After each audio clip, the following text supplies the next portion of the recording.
अब यह कहानी है एक छोटे से गांव की, जहां के लोगों के बीच एक डरावनी कहानी फैल गई थी। वहां की सुबह में हर कोई इसे एक हॉरर कहानी के रूप में सुनाता था। इस कहानी का नाम था भूतिया बंगला। गांव में एक पुराने और बड़े बंगले का होना बहुत ही रहस्यमय था।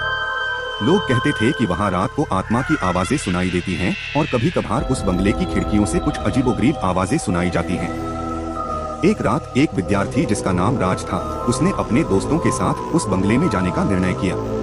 सभी लोग डरे हुए थे, लेकिन उन्होंने अपने डर को अच्छे से छिपा कर रखा। जब वे बंगले में पहुंचे तो वहां की सुनसानी सुरंग उन्हें डरा देने लगी। राज ने अपने दोस्तों से कहा, यहाँ अब वापस जाना सही नहीं है, लेकिन उनके दोस्तों ने इनकार किया।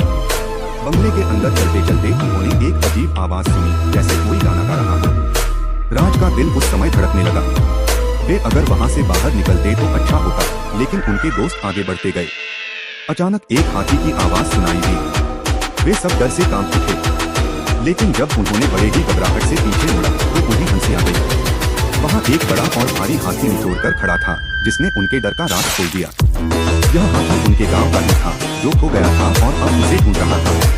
उनके डर का एक वास्तविक कारण था, जो उन्हें हॉरर स्टोरी की तरह लग रहा था। लेकिन वहाँ कोई भूत नहीं था, सिर्फ एक हाथी जो अपने खोए हुए गांव को ढूंढ रहा था। इस कहानी से राज और उसके दोस्तों ने सीखा कि कभी कभी हमारी धारणाएं हमें गलत रास्ते पर ले जा सकती हैं। उन्होंने यह भी समझा कि वास्तविकता से ज्यादा हमारी सोच का आधार होना चाहिए। और इसी रूप में वे सब मिलकर अपने गाँव में लौट गए, जिसके आराम और शांति को वहाँ के बिना कहीं नहीं मिल सकता था। और वह हाथी जो अपने गाँव को वापस पाने के लिए राह चला गया।